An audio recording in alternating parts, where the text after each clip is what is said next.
Dari mana dia bisa mengklaim bahwasanya tanah ini lebih afdol dibandingkan tanah yang lain? Tanah ini lebih istimewa dibandingkan tanah yang lain. Baik yang ada di daerah Yaman, maupun yang ada di daerah Iran, maupun yang ada di daerah India atau Pakistan atau daerah yang lain, termasuk Indonesia. Open Mic ANB. Ustadz, belakangan ini tuh ada orang-orang yang jualan tanah, tapi bukan untuk sebagai media tanam, Ustadz ya. Jadi tanah ini diklaim sebagai tanah yang suci ataupun tanah yang berkah. Sebut saja misalkan seperti tanah Tarim atau tanah-tanah dari daerah yang lain. Nah, sebenarnya bagaimana pandangan kita terhadap kejadian yang seperti ini ataupun praktek di masyarakat? Apakah benar ada dalil yang mengatakan memang ini tanah suci, tanah berkah, atau seperti apa, Ustaz, kira-kira? Alhamdulillah wassalatu wassalamu ala Rasulillah. Kita diajarkan sebuah prinsip dalam kalimat dzikir yang dibaca oleh Nabi SAW. La ilaha illallah wahdahu la syarikalah, lahul mulku wa lahul hamdu yuhyi wa yumit, wa huwa hayyun la yamut, biyadihil khair. Di situ ada kalimat biyadihil khair. Hanya di tangan Allah al khair, segala bentuk kebaikan. Maka bumi ini baik karena Allah Subhanahu wa taala memberikan kebaikan baginya. Dan kemudian kalau ada tanah yang dia lebih unggul dibandingkan yang lain, misalnya tanah ini lebih istimewa dibandingkan tanah yang lain, tentu saja kita perlu informasi. Dari mana informasi itu bisa kita dapatkan? Jawabannya adalah tentu dari dalil. Karena kita tidak bisa mengetahui apakah tanah ini lebih unggul dibandingkan tanah yang lain, kecuali jika ada penjelasan dari dalil. Oleh karena itu kita bisa sebut bahwa kota Mekah adalah kota istimewa, karena Al-Quran menyebut itu. Allah Subhanahu wa taala berfirman, "Inna awwala baitin wudi'a lin-nasi lalladzi bi Bakkah mubarakah." Sesungguhnya rumah pertama kali yang diletakkan untuk manusia adalah rumah yang ada di kota Bakkah, mubarakan, yang diberkahi. Allah sebut kota Mekah sebagai kota yang diberkahi. Demikian pula Baitul Maqdis. Allah Subhanahu wa taala menyebut Baitul Maqdis sebagai daerah yang diberkahi. Allah Subhanahu wa taala berfirman, Subhanalladzi asra bi'abdihi lailan minal masjidil haram ilal masjidil aqsa alladzi barakna haulah. Maha suci zat yang telah memberangkatkan hambanya di waktu malam dari Masjidil Haram ke Masjidil Aqsa yang kami berkahi daerah sekitarnya. Dan di ayat yang lain Allah menyebut bahwa Masjidil Aqsa dan sekitarnya adalah tanah suci. Seperti perkataan Musa kepada Bani Israel, Ya qaumi dukhulul ardul muqaddasata allati kataballahu lakum. Wahai kaumku, masuklah kalian kepada al-ardul muqaddasah, tanah yang disucikan, dan yang dimaksud adalah daerah Palestina. Sehingga dengan tegas Allah menyatakan wilayah itu sebagai wilayah yang disucikan. Nah, kita bisa menyatakan ini tanah istimewa karena ada informasi dari dalil. Allah menyebutkan kepada hamba titik-titik mana hambanya yang istimewa, tanah mana yang istimewa. Nah, ketika kita tidak punya penjelasan seperti ini, maka semua bentuk klaim tidak bisa diterima secara logika maupun secara syariat. Dari mana dia bisa mengklaim bahwasanya tanah ini lebih afdol dibandingkan tanah yang lain, tanah ini lebih istimewa dibandingkan tanah yang lain, baik yang ada di daerah Yaman maupun yang ada di daerah Iran maupun yang ada di daerah India atau Pakistan atau daerah yang lain, termasuk Indonesia. Karena ketika kita nggak punya bukti seperti itu, maka menyatakan bahwa ini lebih afdol dibandingkan yang lain masuk pada kategori larangan yang diberikan oleh Allah Ta'ala, wala taqfu ma laysa laka bihi ilm. Jangan kamu mengikuti apa yang kamu tidak punya ilmunya. Atau berbicara atas nama Allah, wa antaqulu 'ala Allahi ma la ta'lamun. Berbicara atas nama Allah sementara dia nggak tahu. Sehingga memastikan Allah menjadikan tanah ini lebih afdol. Karena yang menjadikan tanah itu lebih afdol kan Allah yang menjadikannya. Tanah ini lebih afdol. Allah menjadikan ini lebih istimewa. Anda punya bukti apa di situ? Kalau nggak ada dalil ya tentu saja nggak boleh. Baik Ustaz, kalau misalkan tadi ada tanah yang memang valid Ustaz secara dalil ini berkah gitu ya. Artinya Allah kasih keistimewaan pada tanah tersebut. Nah, bagaimana sikap ataupun perlakuan kita yang benar terhadap tanah itu gitu ya. Dia secara zat oke, dibilang ini berkah gitu karena ada dalil misalnya, valid. Nah, sekarang apa yang harus dilakukan atau apa yang kita bisa lakukan? Apakah tanahnya tadi kemudian bisa kita bawa, kita jual, atau mungkin nanti kita untuk usap-usap rumah, atau mungkin campuran adukan semen supaya rumahnya jadi kayak rumah di Mekah, atau bagaimana Ustaz? Perlakuan terhadap objek tanah yang tadi valid nih secara dalil berkah gitu. Jadi bicara bagaimana perlakuan kita atau sikap terhadap tanah tadi Ustaz.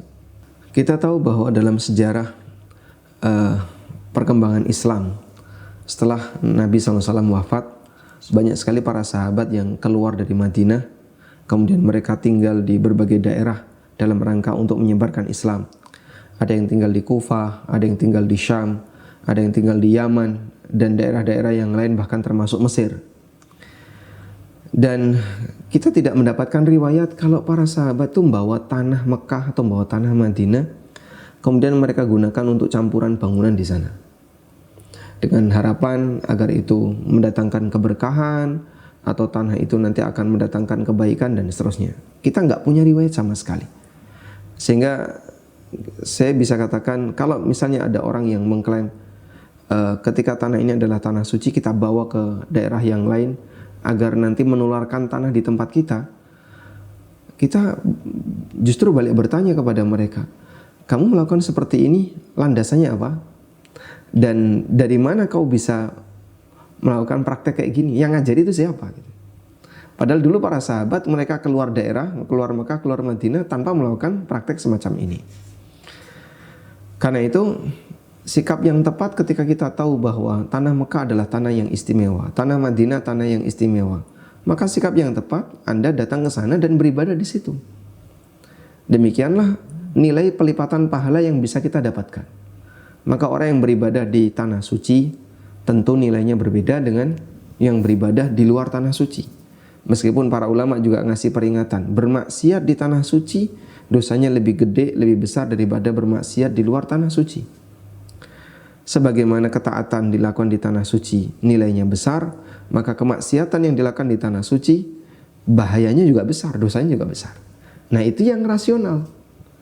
Dan itu yang disebutkan dalam dalil. Maka kalau kita ingin mendapatkan keistimewaan dari tanah yang istimewa itu, datanglah ke sana dan beribadahlah ke sana. Bukan membawa tanah itu keluar dari daerahnya. Ada satu kebiasaan yang ini menjadi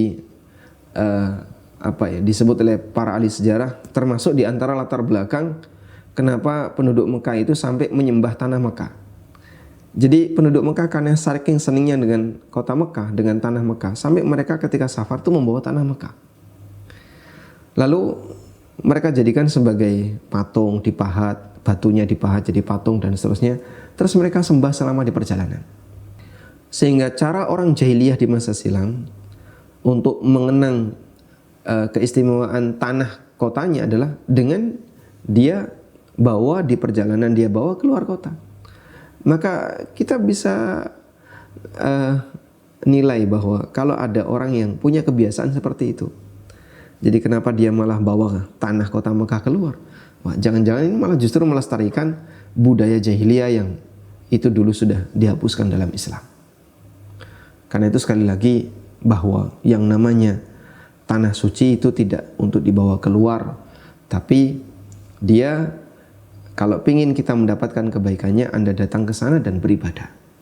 Baik, Ustaz tadi singgung bahwa tanah suci itu kan tanah yang berkah gitu Ustaz ya, karena orang ibadah nanti dilipat gandakan. Apakah hanya dengan tinggal saja itu kita bisa mendapatkan barokahnya dari tanah tersebut?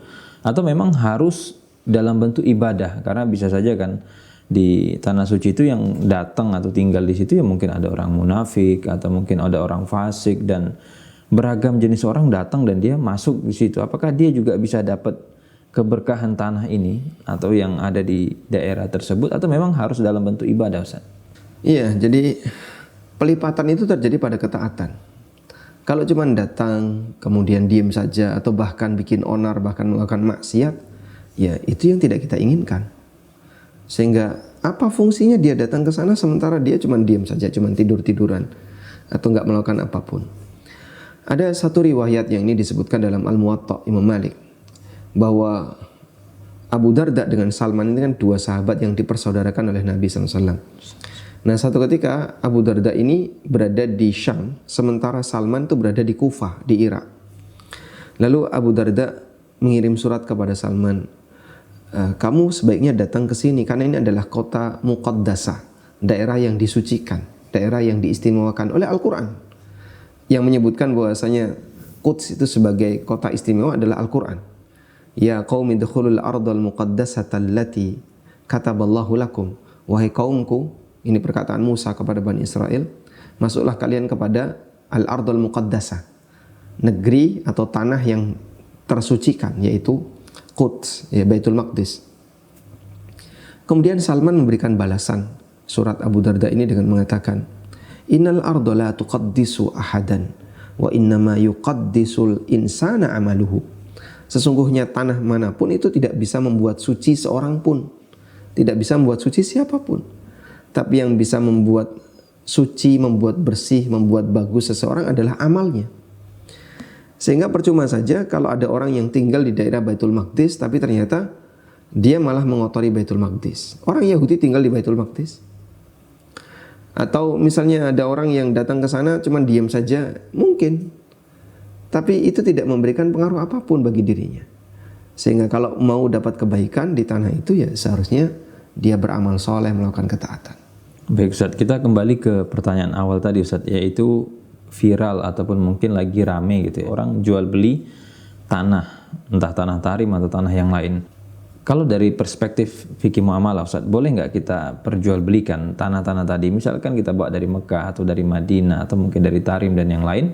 Kalau tadi kan Ustaz singgung, ini orang Mekah dulu, orang jahiliyah dulu punya kebiasaan bawa tanah ketika safar untuk kepentingan-kepentingan yang dalam tanda kutip nggak bagus. Ya kalau ini dijual, anggap misalkan untuk kepentingan yang mubah, mengobati rasa kangen, atau orang belum bisa tuh datang Ustaz ke Mekah, mau ibadah ke tempat-tempat itu nggak ada biaya Ustaz. Tapi kalau sekedar mengeluarkan duit beli tanah itu bisa. Nah apakah dari sisi fikih muamalah hal semacam itu dibenarkan? Artinya ya penjual boleh saja, menjual itu pembeli juga boleh. Itu gimana Ustaz? Jadi dalam transaksi jual beli itu kan ada satu syarat di mana objek itu bisa diperjualbelikan, yaitu objek tersebut punya nilai manfaat dan manfaatnya mubah. Ketika objek itu tidak punya nilai manfaat, ini manfaatnya apa? Ya tidak ada sama sekali. Nah kenapa kamu beli? Tapi saya percaya. Nah berarti kan latar belakangnya bukan manfaat real, tapi manfaat karena ideologi. Nah ketika dia berawal dari manfaat ideologi, maka yang perlu kita pertanyakan adalah asas ideologimu ini dari mana? Kamu punya keyakinan ini seperti dari mana? Sama seperti garam ruqyah kemarin ya. Aslinya manfaat garam cuma manfaat garam sebagai bumbu yang berfungsi mengasinkan makanan. Tapi dia buat klaim yang terlalu berlebihan, ini bisa ngobati ini dan seterusnya.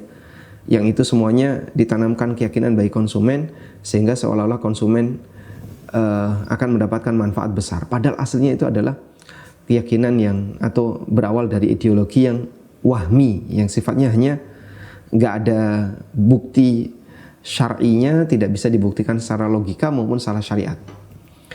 Jadinya apa? Kita bisa sebut ini pembodohan. Pembodohan terhadap konsumen. Dan semua transaksi yang mengandung bentuk pembodohan, statusnya adalah transaksi kezaliman. Terlepas dari konsumen itu merasa percaya atau tidak. Tapi yang jelas ketika dia berawal dari pembodohan, itu transaksi yang haram. Sehingga kalau yang terjadi adalah, misalnya saya punya jamaah, dan saya yakinkan jamaah saya ngambil kerikil di depan rumah saya, kemudian saya sebut, jamaah ini kerikil ya sakti, bisa berfungsi kayak gini, harganya 100.000, ada yang mau beli? Oh angkat tangan banyak, baik saya pilih ya, karena ini terbatas, saya cuma bawa 5. Saya sengaja membuat itu terbatas, karena kalau terlalu banyak kan nanti orang jadi nggak percaya. Saya cuma bawa 5, saya pilih 5 yang terdepan. Kenapa dia mau beli? Keyakinan. Tapi keyakinan itu saya bangun dengan cara menipu mereka. Dengan cara Dengan cara membodohi mereka. Ketika itu saya lakukan, kerikil ini laku, maka saya melakukan transaksi pembodohan dan dengan itu saya dapat uang. Maka status uang yang saya terima adalah uang hasil pembodohan. Oleh karena itu, kembali kepada tadi ya. Ketika Anda mengatakan tanah ini istimewa, itu kan butuh dalil. Dari mana kamu bisa mengklaim seperti itu? Kalau Anda punya pernyataan dari Al-Quran maupun hadis, kita terima. Tapi kalau nggak ada, ya tentu saja tidak bisa kita terima. Karena hanya Allah yang tahu dari sekian bumi yang Allah ciptakan ini, bagian mana yang istimewa dan bagian mana yang tidak istimewa. Terus dia buat dalil palsu misalnya, atau dia ngarang-ngarang cerita. Nah, yang kayak gini bagaimana mungkin bisa kita terima? Sementara dia dibangun di atas kedustaan, kemudian meyakinkan masyarakat dengan cara berdusta.